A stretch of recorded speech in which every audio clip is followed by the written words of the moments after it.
T'inquiète, j'ai une intro. Vas-y. Bonjour à tous et bienvenue dans ce nouvel épisode d'Avec ou sans sucre. Je suis ravie de vous retrouver aujourd'hui et j'ai un invité tout particulier. Je suis très contente de le recevoir. On fait pas mal d'émissions télé ensemble. On a fait pas mal de VTEP ces derniers temps ensemble. Des vendredis, tout est permis, diffusé sur TF1.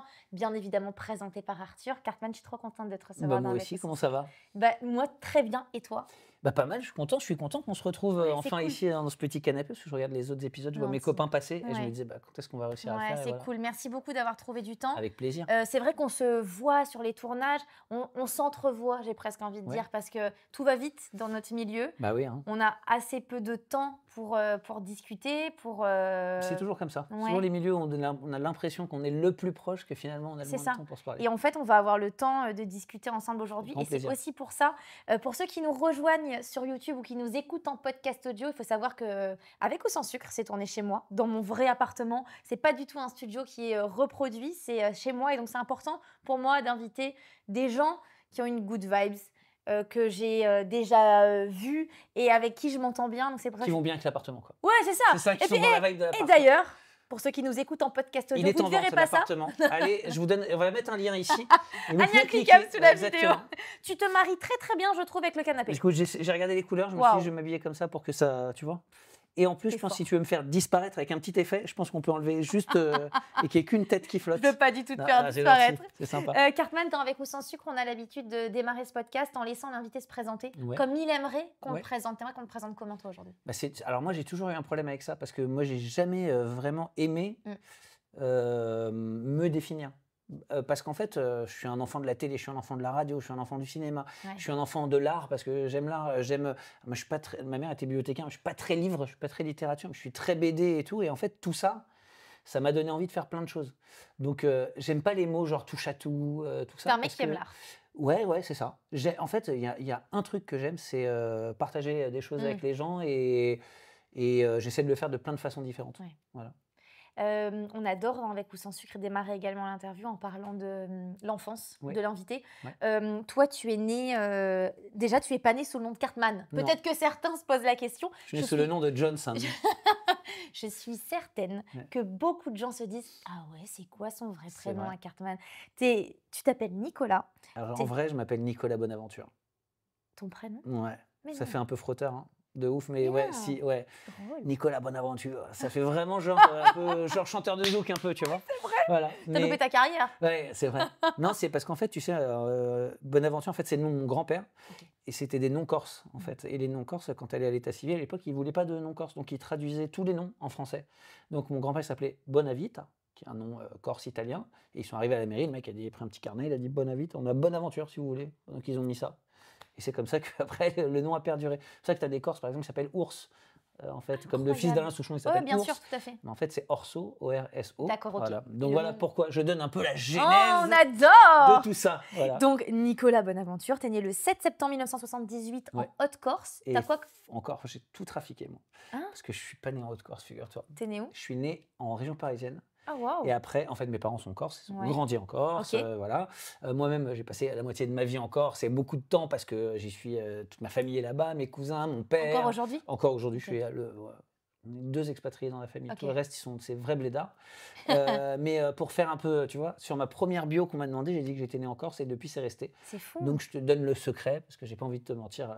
J'ai envie qu'on fasse carte sur table. C'est génial. Voilà. Donc, j'ai un peu triché. J'aime bien qu'on dise de moi que je suis né à Ghisonaccia. Donc, suivant la proximité que j'ai avec les gens, c'est ça, tu dis la vérité, je le dis ou je le dis pas. Bon, nous, on a la proximité, les amis. T'as quoi comme souvenir d'enfance? Alors, moi, en fait, j'ai une double enfance. C'est-à-dire qu'il y a une partie de ma vie qui se déroule en Corse avec mes cousins qui sont comme mes frères parce qu'on a le même âge, on a été élevés ensemble. Je crois que ma cousine et moi, on a 5 jours d'écart. Ah, wow. Donc on a été élevés ensemble. On est 8 cousins plus mon frère. Enfin voilà, c'est vraiment une histoire de famille. Beaucoup d'enfants. Beaucoup d'enfants, des liens très forts, une liberté pas possible parce que en Corse, à l'époque, tu peux aller te promener à 5 km de chez toi, il y a toujours quelqu'un pour te ramener à n'importe quelle heure. Voilà. Donc tu vois, c'est un pays où... les clés, elles sont sur les voitures, les fenêtres ouvertes, toutes les portes sont ouvertes. Donc, il y a vraiment une sorte de sécurité un peu presque, déjà qui à l'époque est déjà un peu désuète, tu vois. Et après, de l'autre côté, moi, ma vie, elle est aussi à Sevran, dans le 93, dans une cité HLM, où là, il faut tout fermer et tout, parce que dès que tu oublies un truc, tu te le fais piquer, dans un quartier populaire, voilà, avec des origines sociales différentes, des origines ethniques différentes, plein de religions. Et voilà. Donc moi, j'ai les deux. Donc tu vois, il faut un peu se mouiller la nuque quand tu passais d'une ambiance à l'autre. Mais moi, j'ai été heureux dans les deux, en fait, tu vois. J'ai trouvé des choses intéressantes dans les deux. Autant en Corse avec cette liberté qu'ailleurs, et donc en région parisienne, à Sevran, pour ne pas citer cette ville. Et donc, t'allais régulièrement en Corse pour les vacances scolaires, les week-ends parfois? Non, mais tout. Enfin, dès qu'il y avait une opportunité, en fait, on rentrait. Alors, on trichait un peu des fois sur... c'est-à-dire, on partait, au lieu de partir, les vacances, c'était le 1er juillet, bon, vers le... 22 vers le 15 juin, on était déjà là-bas. Puis il fallait rentrer le 5 septembre, on rentrait le 15, tu vois. Et puis toutes les vacances, tout ça, mes parents m'envoyaient tout le temps en Corse, chez la famille et tout ça.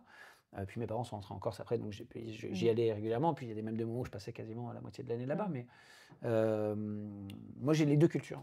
J'ai ces deux cultures-là. T'as quoi comme rêve à ce moment-là, quand t'es tout jeune? J'ai déjà rêve de sortir de ma condition sociale. Déjà, c'est le premier truc. C'est que je me dis, putain, comment on fait pour...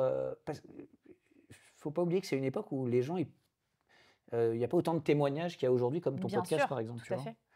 Donc, on voit quelqu'un à la télé, on voit quelqu'un à la radio, on voit quelqu'un dans un film, on ne sait pas comment il est arrivé là, quoi. Puis des fois, tu entends le mec qui dit, ah, moi, j'ai grandi dans la misère, mon père, il me battait, j'ai vécu dans l'alcoolisme. Tu dis, mais comment le mec, il s'est sorti de ça? Et donc, voilà. Donc, moi, je me posais ce genre de questions, me dire comment on fait pour sortir de sa condition sociale, en fait, tu vois. C'est quoi les... Est-ce qu'il y a des choses à faire? Est-ce qu'il y a, tu vois? Et en fait, comment tu trouves les réponses à tes questions? En fait, c'est un peu par élimination. C'est que je me rends compte, par exemple, que les études et tout, contrairement à ce qu'on dit, les études, il faut quand même avoir... Par exemple, si on veut faire médecine en France, c'est pas ouvert à tout le monde. Bien sûr. Parce que médecine, c'est très long. Ça veut dire que tu travailles pas pendant 8, 9, 10 ans. Et pendant ces années-là, il faut payer ton loyer, il faut manger, il faut tout ça. Et les gens qui viennent, qui nous regardent d'ailleurs, qui sont dans des quartiers populaires, on n'a pas ce luxe-là. De se dire, ah tiens... prendre 7 ans pour faire mes études, ça n'existe pas chez nous. Il faut trouver un métier qui va quand même assez vite te faire travailler. Il faut vite aller travailler pour ramener de l'argent à la maison. Donc, tu as cette chose-là. Puis après, il y a autre chose aussi, c'est que tu te rends compte qu'il y a... tu sais, c'est un peu comme si tu viens, tu habites dans une cité, que tu vas dans un club de tennis un peu. Tu vois la sensation que tu peux avoir, tu vas te retrouver avec des gens qui sont sympas, tu sens que les codes ne sont pas les mêmes. Et moi, j'avais un peu ça dans ce qui m'entourait. C'est-à-dire que je sentais que les codes avec les autres gens qui m'entouraient, ce n'étaient pas les mêmes. Les gens, ils voulaient faire de la compta. Mais pourquoi on va se faire chier à faire de la compta, tu vois? Et je comprenais pas, alors que c'est eux qui avaient raison quelque part. Parce qu'ils ont un métier d'avenir, ils peuvent, voilà. Et moi, j'arrivais pas à comprendre ça. Et donc, les seuls métiers qui me parlaient, c'était les métiers artistiques, en fait, où je me disais, ah, j'ai l'impression que quand même, là, on peut bien vivre, si on réussit, tout en faisant un métier qui nous plaît, avec aussi un truc un peu incertain. Parce que je crois que la certitude, c'est quand même ce qui fait le plus peur. Moi, en tout cas, si on me dit ta vie, elle est tracée, ça va être comme ça. Ça, c'est assez rare au final. Ça, c'est vraiment les passionnés, je pense. Parce que tu sais, il y a beaucoup de gens, je pense que vous serez d'accord. Dites-le nous en commentaire, pour ceux qui nous regardent sur YouTube. Il y a quand même ce fameux truc, j'ai tellement peur de l'incertain que moi, je vais rester dans un métier, même s'il me plaît un petit peu moins. Et puis peut-être que quelques années plus tard, tu te retournes et tu te dis, mince, en fait. J'aurais dû faire ça. Exactement. Mais la peur du tout certain, c'est une grande peur aussi. C'est-à-dire que quand ton destin est tracé, et quand tu sais, il y a plein de gens à qui on dit toute leur vie tu vas faire médecine, et puis à un moment donné, ils le font pas parce que c'est trop, quoi. Il y a plein de gens à qui on dit tu vas être champion de foot, ils le sont pas parce que c'est trop. Et c'est vrai que moi j'avais cette peur-là aussi de me dire attends, qu'est-ce que je vais me mettre sur le dos, tu vois, comme pression. Et puis surtout que, tu vois, moi j'ai des parents qui sont, mon père était, on peut dire fonctionnaire, enfin, pour eux ils sont d'une autre génération, donc la sécurité c'était ça, quoi. Bien sûr. Se dire, t'as un salaire tous les mois, tu vois, voilà. Mais moi, je me disais, je ne veux pas vivre dans cette moyenne-là. Et j'avais envie de prendre un risque aussi, peut-être. Et de me dire, on tente ça et puis on verra, quoi. Et donc, j'avais cette vision-là. Me dire, dès que je peux, moi, je voulais faire le minimum, passer sous les radars, tu vois. Genre 10-12 de moyenne. Tu vois. On dit, bon, allez, il passe. Et je savais que je n'allais pas être emmerdé parce que si t'es là où j'ai grandi, si tu étais trop une tête, tu pouvais un peu te faire, tu vois. Faire un peu chahuter. Faire un peu chahuter. Aujourd'hui, on appellerait ça du harcèlement. Nous, à l'époque, on appelait ça l'école. Tout simplement. C'était ça. C'est fou. Mais c'est vrai que je voulais pas... Et comme j'étais un peu pas très intéressé par ce qui se passait autour de moi non plus, parce que l'école, c'était un peu la prison quand même pour moi, je faisais juste ce qu'il faut. Toi, t'as pas subi du tout de harcèlement? En fait, je sais pas, parce que nous, notre génération, on n'avait pas cette notion-là du tout. de harcèlement ou de j'entends. pas harcèlement. Mais j'ai pas le souvenir de m'en être pris, on va dire, plein la gueule gratos. J'ai même le souvenir, moi, j'aimais bien plutôt intégrer ceux qui se faisaient, tu vois, les mecs un peu, ce qu'on appelle un peu des geeks et tout ça aujourd'hui, même si aujourd'hui, C'est bien d'être un geek. un geek, mais à l'époque, Ouais. c'était un peu différent. Ah ben, on en parlait avec des créateurs de contenu qui sont venus d'Avec ou sans sucre. Effectivement, à l'époque, les geeks, c'était des mecs avec des lunettes. Ouais, Et enfin, qui tu étaient un vois, on peu avait tout ce seul, quoi. stéréotype-là. Ouais, Ouais. exactement. Et surtout, c'était ça parce qu'ils ne pouvaient pas échanger. C'est-à-dire qu'un geek, il était geek tout seul. Ouais. Aujourd'hui, t'es geek, tu retrouves un autre geek, tu trouves un troisième geek. Ouais, Là, vous êtes une équipe de geeks. Ouais, quoi. c'est ça. Et là, c'est pas la même chose. Ouais. Tu vois. Donc, tout ça, ça fait que moi, j'étais pas trop. Tu vois, j'étais un peu dans les bandes, sympa, mais sans être non plus celui qui a trop la cote et tout. Ouais. Je te dis encore une fois, moi, c'était un peu moyen man. Tu vois, dans la moyenne. Ouais. Quoi. Voilà. Donc, tu nous parles de 10-12 à peu près, de Ouais. moyenne, dans la normale. Tu fais quel parcours scolaire? Tu suis quelles études? Moi, je suis à Sevran dans le 93. Donc, tu vois, tu fais. Moi, j'ai fait allemand première langue. C'est mon père qui a voulu que je fasse allemand première langue. Il me dit comme ça, tu te trouves dans une classe où il y a un niveau un peu Ma supérieur. mère m'a au dit nôtre. ça Ouais, aussi, voilà. c'est drôle. C'était les trucs Ouais. des parents, ça. Ouais, Ouais. de fou. Du coup, j'ai fait allemand aussi. Ah ouais. J'ai Ça suivi le sert- truc. Ouais. Ils ont eu du pif parce que vraiment, ça sert à rien du tout aujourd'hui, je me dis sincèrement. Je ne sais plus Ouais. dire un mot en allemand, Non, ne me rien, demandez non, pas. ja, Vraiment. wunderbar. Ich C'est bin. tout. Ich bin, voilà. Mais c'est vrai que ça, c'était des fausses bonnes idées. Ouais, c'est vrai. Et puis un autre truc aussi, c'est que le niveau peut-être n'était pas non plus le niveau qu'on demandait dans un lycée parisien et tout ça, même si c'était pas mal, mais voilà. Donc je me reposais un peu sur les lauriers de la connaissance et ce qui m'intéressait, et voilà quoi, tu vois. Donc j'étais bon en français, j'étais bon en langue, j'allais à fond là-dedans. Moi j'allais pour tu vois, le brevet des collèges à l'époque était, tu passais le français, tu passais pardon, plusieurs épreuves, dont le français, maths et tout ça. Je bossais le minimum. Voilà quoi, tu vois, je faisais vraiment, dès qu'il fallait mettre non, pas un petit coup de collier. Dès que vraiment on me disait, là tu vas redoubler, je mettais le coup de collier qu'il fallait. J'attendais la lettre des huissiers, quoi. Ouais, t'étais vraiment border, quoi. Ouais. À quel moment dans ta vie il y a ce switch? Enfin, tu sais que t'es un homme, que t'es un jeune garçon, en tout cas à l'époque, qui aime l'art. Ouais. À quel moment vraiment il y a un switch et tu te dis, je vais en faire mon métier et ça y est, je démarre là? Alors moi déjà, faut savoir que moi déjà à la base, je suis un peu hypersensible. C'est-à-dire que je sais pas quel mot on utiliserait aujourd'hui pour dire. Mais tu sais, il y a plein de mots aujourd'hui, de HPI, de machin, ce que je ne suis pas. Mais je veux dire, il y a plein de mots pour définir. Voilà. Moi, je sais que j'étais un peu hypersensible. Donc par exemple. Dans quel sens, Dans quel sens? Ma mère, elle m'emmène voir genre Bambi au cinéma. Moi, vraiment, je mets un mois à m'en remettre. Quoi. C'est-à-dire que dans la salle, je suis en larmes et tout. Il y a un film qui s'appelle Au revoir les enfants. Tu regardes ce film, bon, je vous conseille de le regarder parce que c'est extraordinaire. Mais moi, vraiment, j'y pense pendant 15 jours. C'est-à-dire que ça me détruit quand je vois des trucs comme ça. Donc, je me rends compte que j'ai une sensibilité à l'art, tu vois, très forte. À la beauté aussi, la beauté des choses. C'est-à-dire que je vais avoir une belle lumière, un truc, ça va vraiment me toucher, tu vois. Voilà. Ça te procure des émotions. Ouais. Et un jour, à l'école, à l'école primaire, c'est un peu spectacle de fin d'année, mais dans une salle de classe et tout, il y a quelques parents qui sont là et tout, et on me donne une scène à jouer de Knock. Donc, tu sais, est-ce que ça vous gratouille, est-ce que ça vous chatouille, tout ça. Et en fait, je joue cette scène et les gens, ils commencent à se marrer. Et j'improvise des petits trucs, mais que je n'avais pas prévu du tout. Et en fait, ça marche, les gens, ils rigolent un peu et tout. Et je crois que là, à partir de ce moment-là, je me suis dit, ah ouais, ça, c'est quand même pas mal comme truc. Cette sensation-là, en fait, cette émotion que j'avais, qui était beaucoup trop forte avec des émotions pures, tu vois, comme des émotions un peu tristes. En fait, ça marchait aussi avec le rire, la joie et tout ça. Et donc, à partir de ce moment-là, je me suis dit, en fait, c'est pas mal pour pas prendre trop la vie en pleine gueule. L'humour, tout ça, ça marche bien. C'est un peu, et puis aussi un moyen de prendre de la distance un peu. Et à partir de ce moment-là, je suis rentré un peu là-dedans. T'es tout jeune. Ouais, vraiment 6, 7 ans, 8 ans, quoi. Mais ça te permet d'appréhender la vie différemment, en fait. C'est-à-dire que tu te dis, attends.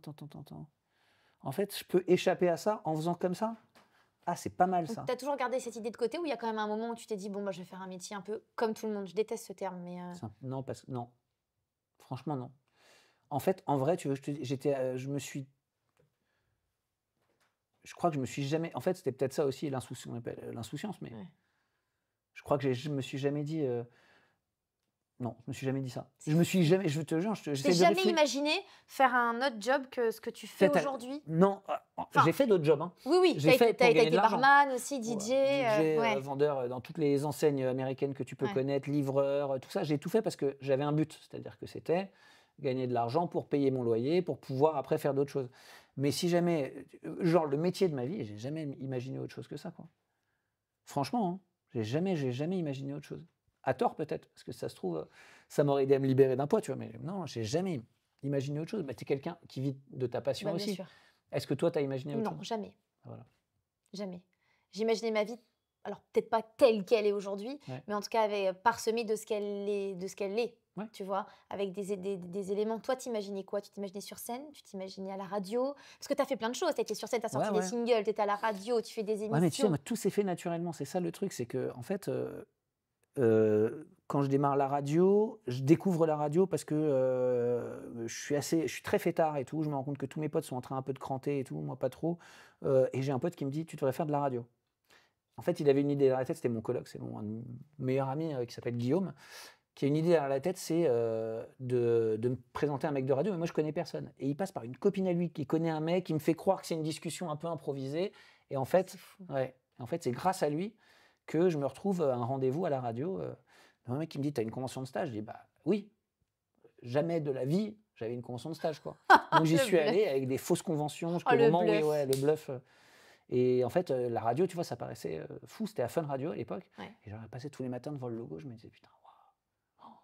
Là, je vais aller chez Fun Radio. Je rentrais dans le studio, les gens, tu sais, puis tu as une activité, tu as les on-air que tu as déjà vu dans des films, les micros qui s'allument, le son de la radio. Tu as fait un petit peu de radio, tu as déjà été invité dans des émissions, tu as vu ce que ça donne. Ça a une âme vraiment très particulière. Et puis le podcast, ça se rapproche quand même pas mal bien sûr. de la radio. C'est ça. Bah, tu as cette vie-là, quoi. Et en fait, à partir de ce moment-là, je me suis dit, je crois que je suis dans le bon. C'est-à-dire, quand ça a commencé la radio, je crois que je suis dans le bon parce que je commençais à avoir moins envie de faire n'importe quoi, plus envie de me concentrer. Il fallait que je me lève tous les jours à 3h du mat, je le faisais, je préparais mes affaires la veille, machin, nanana. Et en fait, je sais pas, après tout s'est fait naturellement. La radio m'a entraîné vers la télé, qui m'a entraîné vers la fiction, qui m'a entraîné vers l'écriture, qui m'a entraîné vers le théâtre, qui m'a entraîné... Enfin voilà, tout ça, ça s'est composé comme ça, avec des gens que je croise d'un côté, que je revois de l'autre. Voilà. Et moi, j'ai jamais fait un plan de carrière en me disant, dans 5 ans, je suis là et tout. J'ai jamais imaginé ça. J'essaie de le faire un peu plus maintenant. Pourquoi ? Parce qu'en fait, ça demande de l'organisation, je me rends compte. Tu vois, je pars au théâtre bientôt, tu bloques presque 1 an. Et je me dis, si je veux faire d'autres choses, il ne faut pas que je fasse que le théâtre pendant 1 an, parce que sinon, quand je vais revenir après le théâtre, il faudra que je refasse tout le boulot. Donc, je commence à bosser maintenant pour dans 2 ans, en me disant, je pourrais refaire un one-man show, peut-être que si je dois écrire un film, si je l'écris maintenant, je pourrais le tourner à telle date. Voilà quoi, tu vois, j'essaie de réfléchir un peu plus comme ça. Parce que d'ici quelques mois, tu seras au théâtre avec ta femme, tu vas partager la scène avec ta femme, ça c'est incroyable, c'est la première fois, pas que avec ta femme bien sûr, mais notamment avec ta femme. Ouais, alors Aurélia, donc, ma femme, c'est une vraie actrice de théâtre, c'est-à-dire que c'est une enfant du théâtre.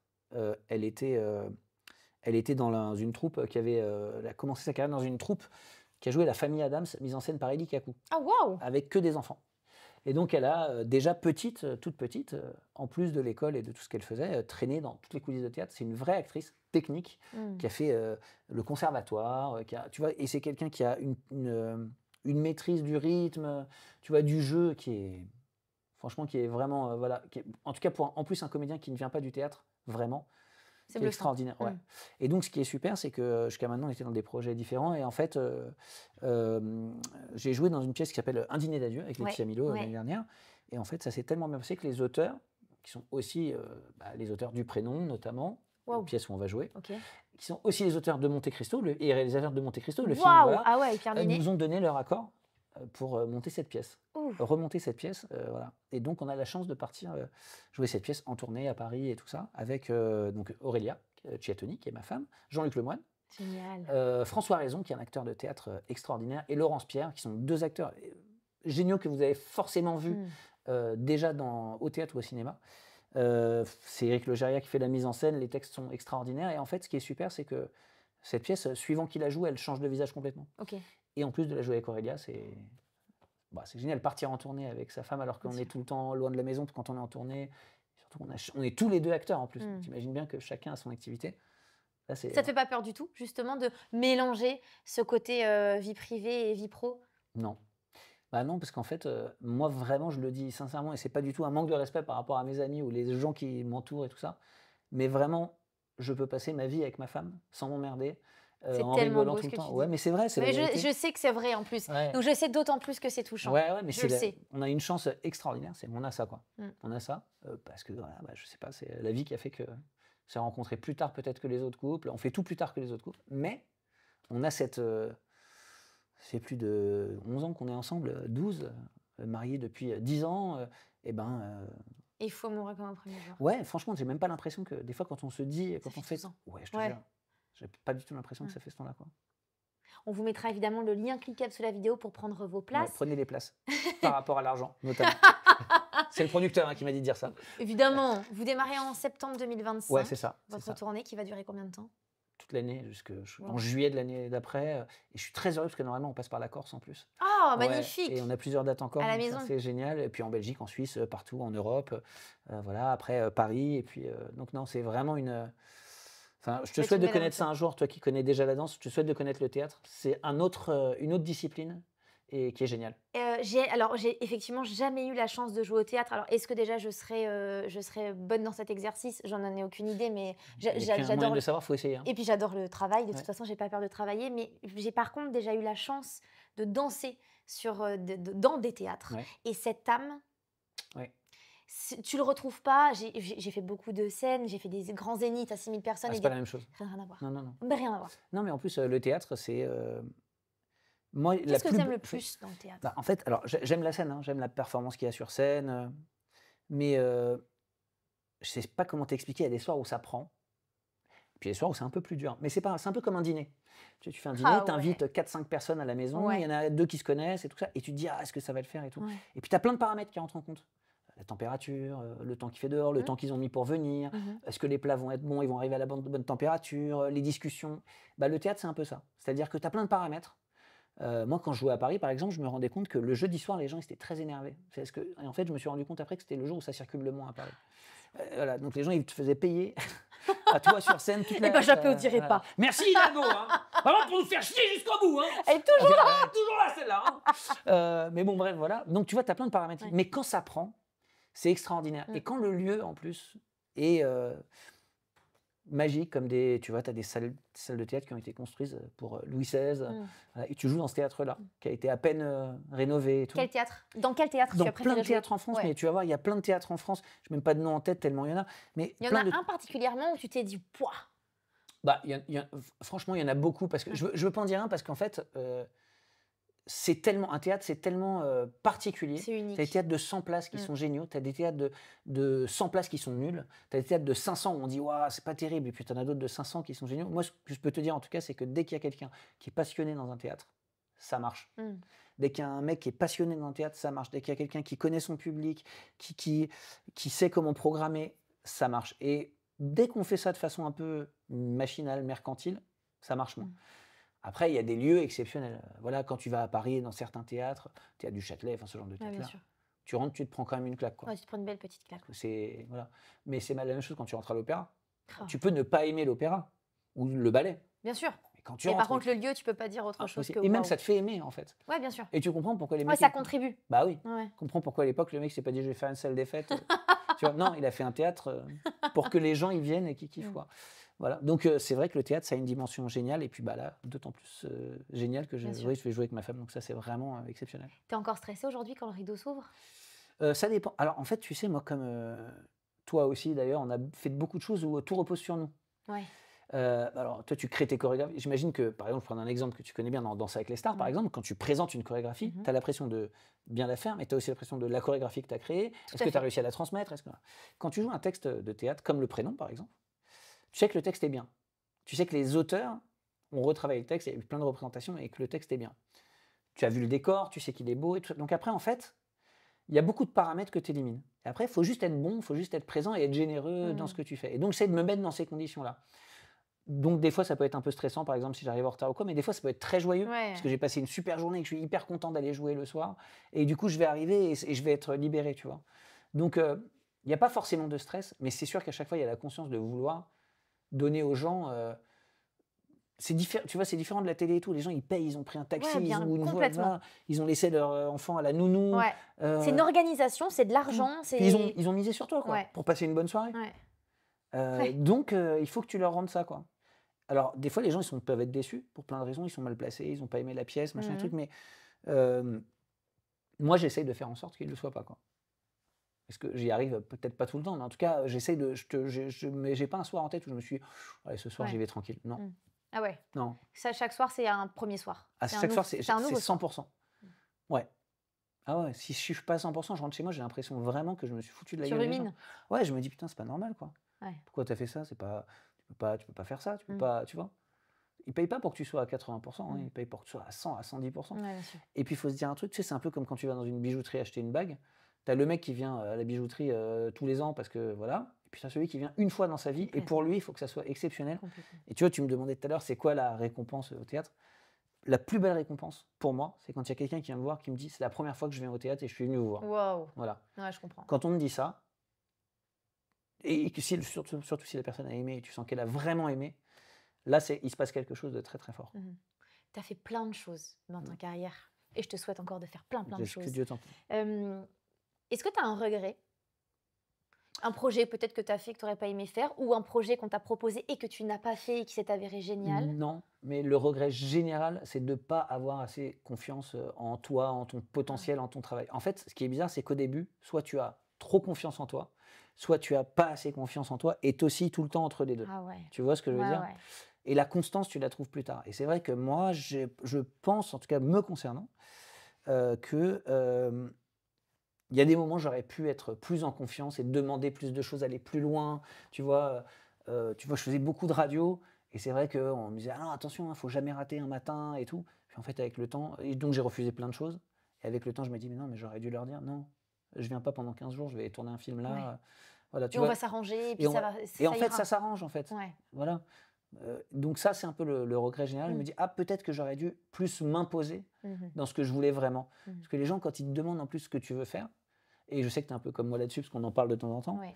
on a tendance un peu à être dans nos petits souliers: «Oh non, mais Comme ceci, tu veux. là, Qu'est-ce qui t'arrange? qu'est-ce qui t'arrange? Qu'est-ce que tu voudrais faire?» Tu oses même pas dire des fois: «Non, moi j'ai envie de faire ça».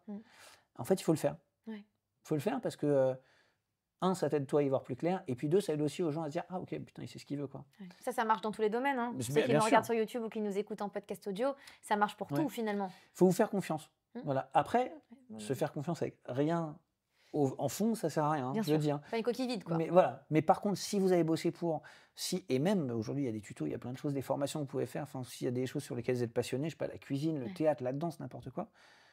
Si vous avez fait ce qu'il faut, il faut avoir la confiance derrière parce que c'est ça qui paye. Ouais. Il y a rien d'autre qui paye, c'est ça, quoi.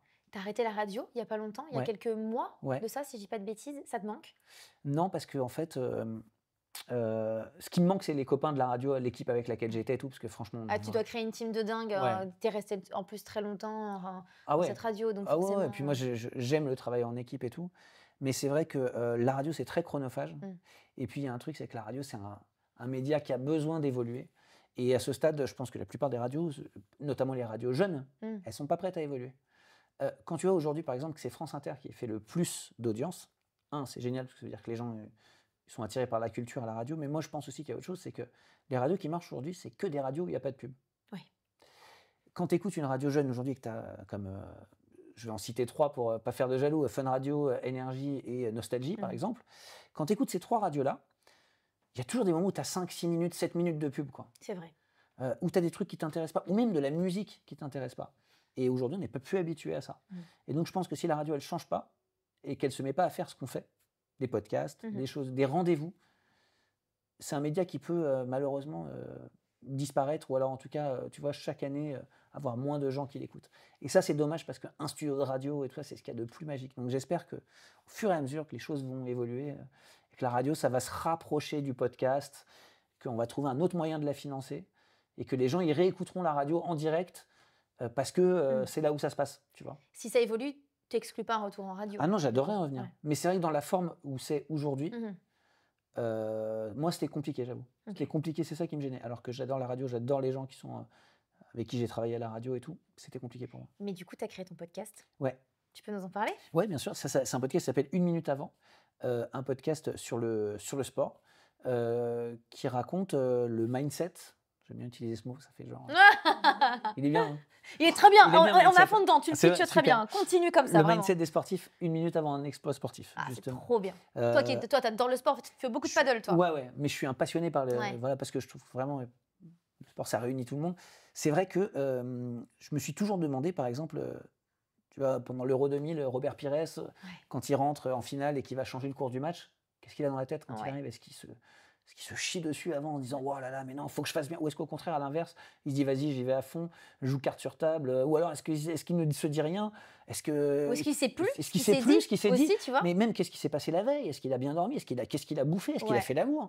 Est-ce que, tu vois, tous ces trucs-là, moi, c'est des trucs que j'ai envie de savoir. C'est des questions que tout le monde se pose et dont on n'a pas la réponse. Exactement. Parce que les journalistes, c'est pas les questions forcément qui seront posées. C'est alors, quel a été votre ressenti à la fin du match? Vous avez changé, tu vois? Et on n'a pas justement ce mindset-là. C'est génial. Et moi, c'est ce qui m'intéresse en plus. Quand je vais faire un podcast avec Henri Lecomte. On devait le faire avant, et on a dû le décaler malheureusement, mais on va le faire bientôt. Avec Henri Lecomte, en 91, c'est vieux pour les gens qui l'ont regardé, mais sachez qu'en 91, j'avais déjà 13 ans. Et sachez qu'en plus de ça, je vous emmerde. Vraiment, tous ceux qui comptaient mettre un petit com en dessous, je vous retrouverai tout sympa. Non, mais tout ça pour te dire qu'en 91, la France gagne une Coupe Davis avec une équipe extraordinaire. Le capitaine, c'est Yannick Noah. À l'époque. Yannick Noah, il vient de sortir une chanson qui s'appelle Saga Africa, bien sûr, qui cartonne à la radio et tout, que tout le monde chante, c'est un tube énorme. Et en même temps, il est capitaine de l'équipe de France. Et cette équipe de France, elle va affronter la plus grande équipe de tous les temps. C'est vraiment comme la Dream Team au basket. Et dans cette équipe, il y a les 2 meilleurs joueurs du monde, donc des USA. Il y a Pete Sampras, qui est un immense joueur de tennis, et il y a André Agassi, qui est, pour ceux qui se souviennent peut-être, André Agassi, c'était le mec qui avait la nuque longue l'Iroquois avec toutes les couleurs et tout. C'est 2 énorme phénomène. Pete Sampras, il est jeune, mais Agassi est déjà là. Le premier match, il est perdu par les Français. Et là, le deuxième match, c'est Henri Lecomte qui va l'attaquer. Et 99,9% des gens pensent qu'Henri Lecomte, il va se faire défoncer. Et le seul qui croit en lui, c'est Henri Lecomte. Le seul qui croit en lui, qui crie dans les couloirs, je vais le défoncer, je vais défoncer ce mec, je vais aller le battre, c'est Henri Lecomte. Et il va battre le futur numéro 1 mondial, il va battre le numéro 1 mondial et il va amener à la France une Coupe Davis qui va se terminer dans une joie exceptionnelle, aussi forte, je vous jure, que la Coupe du Monde 98, avec Yannick Noah qui chante Saga Africa, et dans tout un stade qui est... Voilà, et d'avoir le point de vue d'Henri Lecomte là-dessus, c'est quelque chose dont j'ai rêvé toute ma vie. C'est-à-dire que depuis que je suis petit, je rêve de ce moment. Et de pouvoir le réaliser, c'est extraordinaire. Donc voilà pourquoi... J'étais un peu long sur ce podcast, mais... Tu vois, tout est un peu lié à l'enfance en fait. Oui, bien sûr. Où est-ce qu'on peut le retrouver ce podcast? Un peu partout. Sur toutes les plateformes. De toute façon, il sera gratuit. Trop bien. Voilà, ça sera en audio et en vidéo. On pourra le retrouver sur YouTube aussi. Alors, je sais pas. En fait, j'hésite encore un peu là-dessus. Parce que je me dis, tu vois, j'ai presque envie que les gens l'écoutent plus qu'ils ne le voient.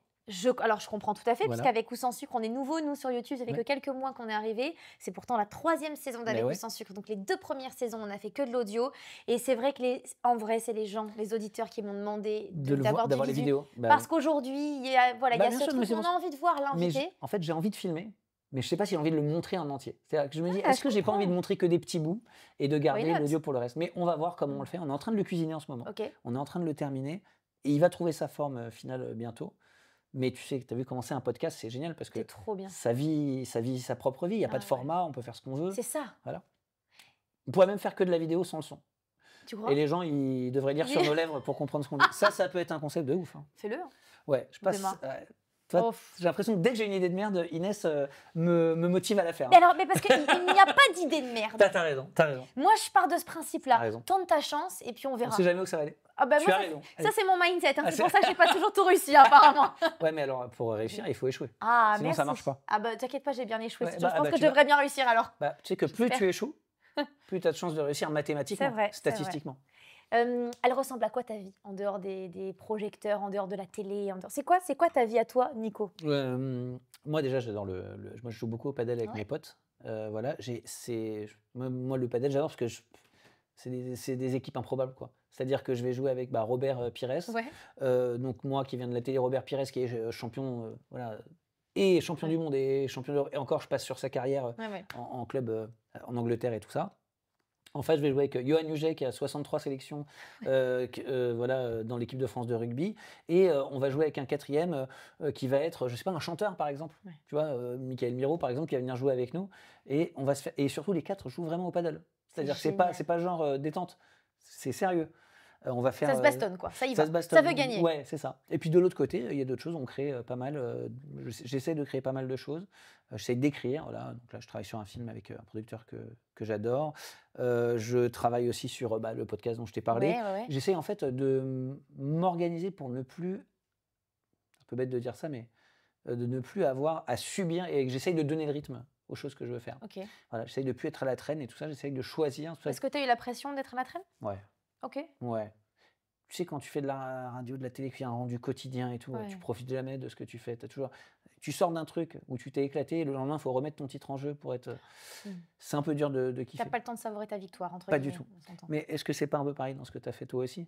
Tu vois, quand tu as une saison de Danser avec les stars, on te dit c'est super, c'est génial, voilà, Chris Marquez qui te met un 4, qui est pour lui une note extraordinaire. Ah bah c'est sublime, hein. Ouais, c'est bien hein, quand tu as un 4. Hein. Tu rentres le lendemain, c'est que tu es là, chez toi toute seule, hein, le soir, en pilou-pilou, sur ton canapé, en train de chercher ta choré. C'est exactement ça. Je crois que tu vois, c'est ce que j'aime le plus dans ma vie. C'est déjà c'est des choses simples, donc c'est être dans mon canapé toute seule. Alors c'est dur, hein. Au début j'ai eu du mal hein, dans ma carrière à comprendre ce waouh, t'es devant 6000 personnes, les gens alors scandent pas ton nom parce que moi j'étais danseuse derrière les artistes à l'époque, donc scandent le nom de l'artiste. Toi t'as un peu le décor de l'artiste, mais ce qui m'allait très très bien. Oui, mais du coup il y a une petite sas de décompression, c'est pas mal quoi. Mais il y a quand même ce truc il y a un bruit de fou, tu te rends dans ta chambre d'hôtel, t'es toute seule, il y a plus personne, on s'en fout de quitter. Et puis en fait ta vie elle est faite que de ça. Ça. Mais moi je crois que vraiment mes moments préférés c'est mes moments avec mes amis, les dîners ici. Même si attention, j'adore ma vie, j'adore la carrière que j'ai, ce que je suis en train de mettre en place, je l'adore. Hein. C'est pas. Mais ça tout seul, ça veut rien dire. L'un ne va pas sans l'autre. Ouais, c'est ça. Mais en fait c'est retrouver un équilibre. Bah ouais, je suis d'accord avec toi. Et puis en plus de ça, je crois que l'un donne de la force à l'autre et qu'il ne faut pas se priver des deux, quoi. En fait, moi j'aime bien, tu sais, un peu la monotonie. Parfois, par exemple, ma saison préférée, c'est l'automne. Ouais. J'adore l'été, machin. Mais l'automne, il y a une autre vibe, tu vois. Et moi, j'adore la monotonie. C'est-à-dire la monotonie, un peu la tristesse, ce genre de truc-là, je peux adorer. Mais parce que c'est un peu comme si j'hibernais. Parce que je sais que derrière. D'accord. Tu projettes qu'il va se passer quelque chose. Ouais. Okay.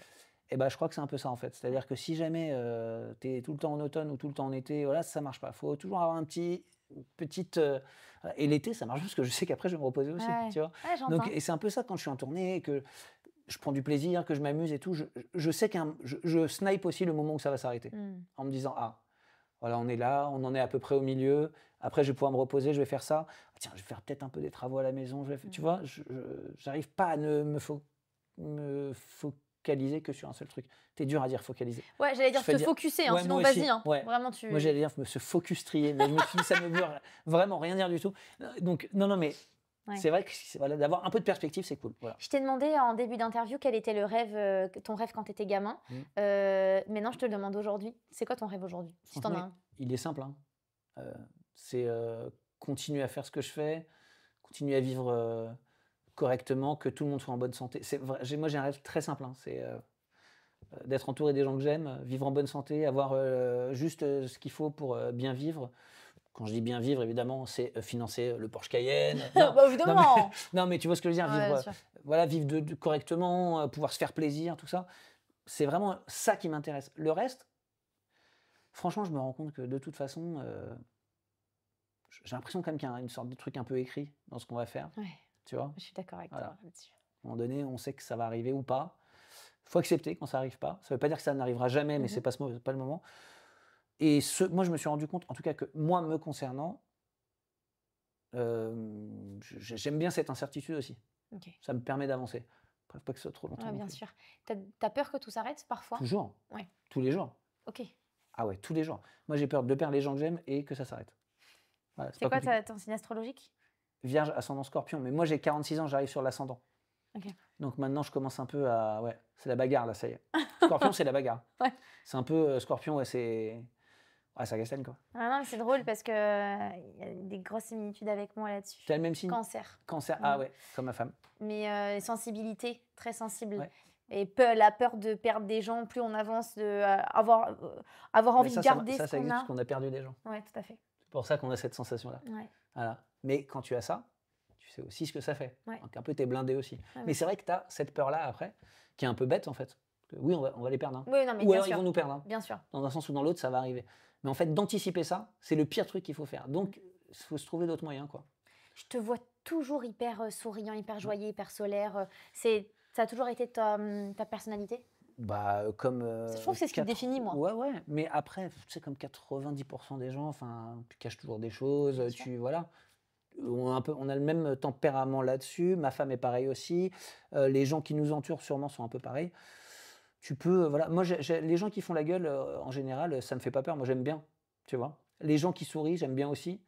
Mais je sais que les gens qui sourient, souvent, ils cachent des failles aussi. C'est rare que quelqu'un, ou alors vraiment, c'est quelqu'un qui vit pas du tout dans le même monde que nous, quoi. Ouais. Parce que là, si vraiment tu souris parce que tu penses que tout va bien dans le monde, ouais. Il y a un blême là. Il te manque un truc. Ouais. Voilà. Donc oui, moi je préfère prendre les choses comme ça. Moi je rigole aux enterrements, même les pires. Ok. Je fais toujours des vannes dessus. Voilà. Moi je me souviens que le jour où ma grand-mère est décédée, qu'il fallait aller fermer. C'était dans une maison en Corse, donc tous les petits-enfants Wow. arrivent, on arrive, machin, tout ça, c'est assez triste. Et en même temps, elle était assez âgée, donc on s'était préparé quand même. Et bon, le mec dit bon, on va fermer le cercueil. Et là, le mec dit putain, j'ai oublié la visseuse. Et là, en fait, mon cousin qui est bricoleur, il dit je vais dans la voiture, j'en ai une. Et on a vissé nous-mêmes le cercueil de ma grand-mère, tu vois. Et donc, on était là en train de chercher des vis. Fais voir ça, rentre ça. Allez, tiens, pas si tiens, faut rire. Donne-moi les vis de toujours. Ce que je te dis, les vis danois, c'est quoi? C'est vis perçantes. Il commence à visser, tu vois, dans le cercueil et tout. Tu sais qu'il y a ta grand-mère dedans en plus, tu vois. Voilà. Et moi, ça, je peux pas m'empêcher de me dire, malgré tout, malgré le moment triste et tout, c'est marrant. Pareil, tu vois, on décide dans la même catégorie. On se dit, on va porter le cercueil jusqu'au cimetière. On n'avait pas trop évalué la distance. Ouais. Et on commence à porter, il faisait un cagnard de fou et tout. Putain, vraiment, au bout de 2 minutes, je me dis, je vais lâcher, quoi. Et là, on commence à porter, moi, je suis là. Et t'as le cercueil qui commence à faire comme ça. Et moi, je m'imaginais ma grand-mère dedans, en train de faire ça. C'était, tu vois. Et ben, voilà, j'étais hyper triste, j'ai pleuré vraiment toutes les larmes de mon corps. Et en même temps, c'est fou de dire ça, mais j'ai quand même des bons souvenirs marrants avec ça. Donc, voilà, moi, je suis un peu comme ça. Toi, tu tires du positif un peu dans tout, quoi. T'aimes la vie. En tout cas, je me rends compte qu'en fait, être... attirer la gosse, ça ne servira à rien. Pour moi, ça ne sert à rien, ça ne m'apporte rien. Voilà. Dernière question, Cartman. J'aime pas t'appeler Cartman. Nico, pardon. C'est dur. En fait, je sais du coup jamais. Pour moi, t'es Nico. Ouais, bah voilà. Parce qu'on est en plus aussi dans ce truc, tout le monde te connaît sur le nom de Cartman. Ouais. D'ailleurs, j'imagine que très souvent dans la rue, t'entends Cartman. Mais même certains potes qui m'appellent Cartman. Mais sur la fiche de théâtre, j'ai rajouté Nicolas, j'ai mis Nicolas Cartman. Ah, waouh. J'essaie de récupérer un peu le prénom là. Ok, ça te permet quand même de scinder ta vie pro et ta vie perso ou pas Alors c'est ce que je voulais faire, c'est pour ça que en fait moi Cartman ça vient de la radio parce qu'à la radio on me donnait des pseudos. Oui, c'est ça, on t'a donné un pseudo par rapport à... Mais en même temps ça me permettait d'être quelqu'un d'autre. Parce que finalement c'est pas Nicolas, c'est Cartman. Tu vois, le mec qui se met à poil à la télé, tout ça, c'est pas Nicolas, c'est Cartman. Ouais. Et maintenant je me suis un peu réconcilié avec moi-même aussi. Donc j'ai plus envie de montrer ce que je suis, tu vois. Même de parler des sujets qui me touchent. Avant, moi, jamais je parlais de ma vie privée et tout. Et je commence à le faire un peu. Parce qu'en fait, avant, je prenais ça un peu pour du voyeurisme et tout. Okay. Et en fait, maintenant, je me rends compte que j'ai aussi envie que les gens ils connaissent ça. Non pas parce que j'ai envie qu'ils en sachent plus sur moi. C'est plus que je me dis peut-être ça peut faire écho dans la vie de certaines personnes qui ont certaines envies ou certains trucs qui se ressemblent. Et ils vont se dire, ah putain, oui, ça m'aide. Voilà, c'est le seul truc. Ouais, j'entends. Tu vois. Tu te demandes ce que je suis en train de faire avec toutes ces... Non, je vais pas lire ton avenir. D'accord. Okay. Pas du tout, c'est pas ça. Ça s'appelle l'Oracle des Anges. On vous mettra le lien en cliquable sous la vidéo parce que vous me le demandez assez régulièrement. C'est des petits messages des anges, mais que des messages positifs. Ça, c'est bien. C'est que des bonnes ondes. Ça, c'est bien. Je vais te laisser penser à... on ne veut pas savoir dans Avec ou sans sucre, ça te regarde. À quelqu'un, à quelque chose, à une situation, à une envie, à un projet, qu'importe. Mais vraiment, ça te regarde. Je vais te laisser choisir une carte avec ta main gauche, qui est la main du côté du cœur. Ok. Et par contre, est-ce que tu peux nous lire la carte? Donc, et je dois vous dire après ça correspond ou pas? Non. Pas obligatoirement. Non, surtout pas. Ça te regarde, ça c'est ton moment. Oh, tu l'as prise avec détermination, celle-ci. Un geste tendre rallume le pouvoir de l'amour. Rappelle-toi d'être bon envers toi-même. Ah, waouh. Pas mal ça. Ça fait écho. Bah oui. Ouais, bah bien sûr. Bah oui. Alors, tu connais un petit peu cette situation. C'est dur d'être tendre avec toi-même quand on fait notre métier parce que les gens ils ne sont pas du tout tendres avec nous en fait, la plupart. Et donc tu peux avoir une image de... Pas une image, mais tu peux être très dur avec toi-même. C'est exactement ce que je disais il y a quelques temps dans une boîte à questions. J'ai répondu à une fois à la question sur YouTube. Une FAQ. Une FAQ, exactement. Ouais, je connais. J'ai Internet à la maison, je connais bien. J'ai la DSL. Ouais, j'ai la DSL.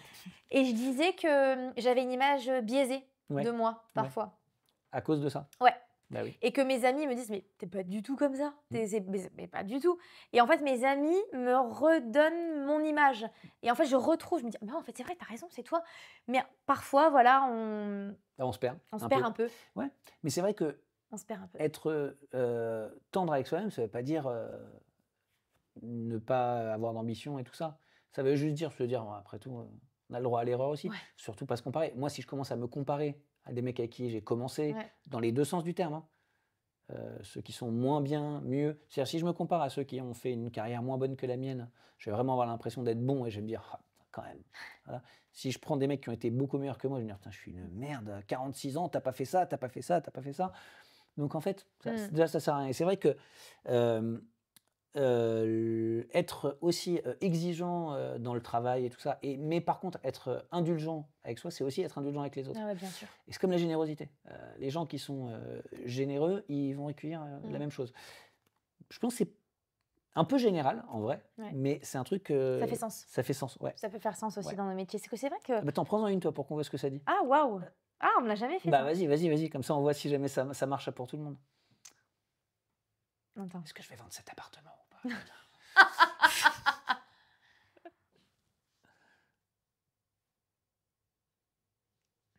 On m'a jamais demandé de le faire, tu sais. Chanson du cœur. Que te dit ton cœur? Arrête-toi et écoute. Ta vérité réside à l'intérieur des espaces vides entre tes pensées.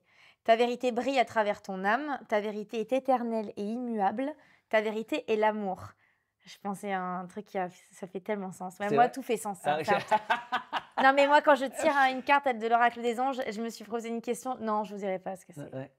C'est... Que te dit ton cœur? Bah, c'est exactement ce que je me posais comme question. C'est rigolo. Alors, entre maintenant et le montage de cette vidéo, peut-être que vous aurez la réponse. Il y aura peut-être un petit truc qui sera marqué en dessous avec la réponse du genre, je sais pas, enfin voilà. Je suis une autre vidéo et puis explicative de la carte. Non, c'est pas vrai du tout. Mais non, écoute, moi ça me fait du bien en tout cas de faire ce petit oracle des anges. On peut ne pas y croire, on peut ne pas percevoir le truc, mais. Oui. Moi, j'avoue, la voyance et tout, ça me fait toujours très peur, mais ça, je trouve ça sympa. Il y en a beaucoup qui me disent ça aussi, ouais, moi, qui ont peur que je tire les cartes. C'est pas du tout ça. En fait, tu sais ce qu'il y a, c'est qu'une voyante, si elle te dit un truc, si elle te dit vraiment un truc qui va arriver, je me dis, bon, bah c'est bon, ça y est, j'ai rien. T'es jamais allé voir de voyante? Ça m'est arrivé, ouais. Mais moi, souvent. C'est vrai, tu vas voir souvent? Ouais. Une fois par an minimum. Ah ouais? Ouais, moi, j'angoisse qu'elle me dise un truc de fou, quoi. Ouais, j'entends. Ouais. Et en fait, je me dis, si en plus, c'est une mauvaise voyante. Ah ouais, mais alors attends, il faut être sûr de toi aussi. Genre, elle te dit vraiment un truc de merde, elle te dit genre, par exemple, attention, autour de vous, il y a telle personne qui vous veut du mal. Toi, tu dégages, et au bout d'un an, elle te fait, ouah, attendez, as de pique, oh merde! J'ai compris, je croyais que c'était trèfle. Pas du tout. Ça veut dire que vous allez changer de voiture. Rien à voir en plus avec ce que je vous avais dit. Attends, je rappelle le pote. Ouais, non mais, tu vois ce que je veux dire? Je me dis, moi j'ai très peur de ça. Ok, je comprends. Voilà. Pour immortaliser ce petit moment, j'adore faire une petite photo au Paula. Est-ce que je peux demander à Thibaut de nous faire une petite photo Paula? Viens, Thibaut. Thibaut qui adore faire des Paulas. Ouais. Allez sur son profil, Thibaut Paula. 3, 2, 1. Putain, Thibaut, t'es vraiment fort. Hein. Thibaut, t'es fort. Hein. Ouais. C'est vrai qu'on lui dit pas assez. Très beau. On le voit, Thibaut, on le voit pas à l'image. Bah, on le voit pas beaucoup. Extrêmement beau. Ah, tu vois, dans les commentaires, n'hésitez pas à lui dire on veut Thibaut, hashtag on veut voir Thibaut. Le beau Thibaut. J'allais chanter une chanson. Mais je vois ce que t'allais faire. Mais sauf que moi, l'humour, c'est moins mon truc. Alors, on attend. Parce que les gens te connaissent pas, c'est pour ça. Ouais, c'est ça. Mais ça va, on a tourné des émissions ensemble en immersion. Ouais. On a vraiment bien rigolé parce que vraiment, je peux vous dire qu'on n'est pas les seuls à faire des vannes, croyez-moi. Ça va venir, tu vas voir petit à petit. C'est vrai que je vous mets pas il faudrait que je vous mette sur les réseaux sociaux, pardon, un petit peu plus. Ouais, j'ai du mal à sortir. Tu l'as dit un peu poivron. J'ai fait les réseaux sociaux. T'as fait un petit peu poivron. À la Florent Père, quand il imite, tu sais, son fameux personnage. C'est vrai. Qui est un peu poivreau aussi. Hein. Pas Florent Père, le personnage. Florent Père, il n'est pas poivreau du tout d'ailleurs. Il boit même pas d'alcool, Florent, je crois. Il boit non, Florent, il boit pas d'alcool. Un mec du Sud-Ouest, il mange pas de viande. Comment tu crois qu'il a ses abdos dans Saint-Barth? Mais pas du tout, c'est un t-shirt avec des abdos, je te le dis. Non, mon Flo, c'est ses vrais abdos. Florent est gras comme un loukoum en plus. Non, c'est pas vrai. En tout cas, merci vraiment on a fait une belle photo du cœur. Bah oui, on a fait une belle Tu la vois? Quelle caméra? Il y a 20 caméras ici. J'ai jamais vu un. Ah, c'est trop bien. Mal. On la voit bien. Ah, c'est vrai qu'on devrait faire ça plus souvent. Oui, oh, qu'est-ce qu'il est fort. En tout cas, vraiment, merci beaucoup d'avoir accepté notre petite invitation. C'était trop cool de te recevoir, de partager un peu ce moment ensemble. Et je souhaite longue vie à ton podcast. Bah, écoute, c'est gentil. Et au tien aussi, on a hâte de le découvrir. Ça va être trop chouette. Plaisir. Moi aussi, j'ai hâte de vous montrer. J'ai hâte de vous le faire découvrir parce que j'en suis très content, quoi, vraiment. Ah, tu peux. Bah voilà. Tu peux, t'as fait plein de choses dans ta carrière et on te souhaite encore d'en faire plein. Merci, toi aussi. Et on a hâte de venir te voir et j'espère que vous allez prendre vos places aussi. Un petit lien cliquable sous la vidéo, évidemment, pour voir le prénom, cette belle pièce où tu joueras notamment avec ta femme, qui est un moment fort, mine de rien, pour vous, c'est énorme. De jouer ensemble sur la même scène. Et puis avec Jean-Luc Lemoyne aussi, que je connais très bien, et des acteurs que je connaissais pas, François Raison, voilà, et Laurence Pierre, c'est vraiment des acteurs géniaux. Enfin voilà, en plus, cette pièce, elle est vraiment extraordinaire. C'est une des... t'y crois, quoi. Non, mais je sais pas, c'est une des pièces... Moi, vraiment, enfin, après, voilà, on boucle, mais sur le théâtre, moi, je voulais jouer dans des Bakri Jaoui, voilà, dans ce genre de pièces. Et c'est vrai que j'ai la chance de le faire. Et je travaille avec un producteur qui s'appelle Jérôme Fouché, d'ailleurs, je lui passe un grand bonjour, qui est génial et qui écoute ça. Et qui me dit pas genre, tiens, vas-y, on fait ça, ça va remplir. Non, on choisit la pièce. On a lu au moins 15 pièces avant de retomber sur le prénom et tout. Et ouais. Donc voilà. Donc je vous souhaite vraiment beaucoup de succès et j'ai hâte de la voir. Merci. Merci en tout cas à tous de nous avoir suivis. N'hésitez pas à mettre un petit commentaire, un petit pouce et à vous abonner à la chaîne. Donner des sous. Aussi, Donner toujours. Des sous. Il y a une cagnotte Litchi qui apparaît ici. Donnez des sous. Et tu sais quoi? Déjà, vous abonner à la chaîne, c'est déjà formidable. Super. Mais donner des sous, quand même, c'est un peu au-dessus de s'abonner à la chaîne. Je suis même pas certaine aujourd'hui, tu sais. Attends. Ah. Non, abonnez-vous. Tu peux pas obliger les gens à s'abonner. C'est très important pour nous. Abonnez-vous. Voilà. Et donnez un petit peu d'argent. Donnez des sous. Je vous embrasse. Merci beaucoup. À la semaine prochaine. Ciao.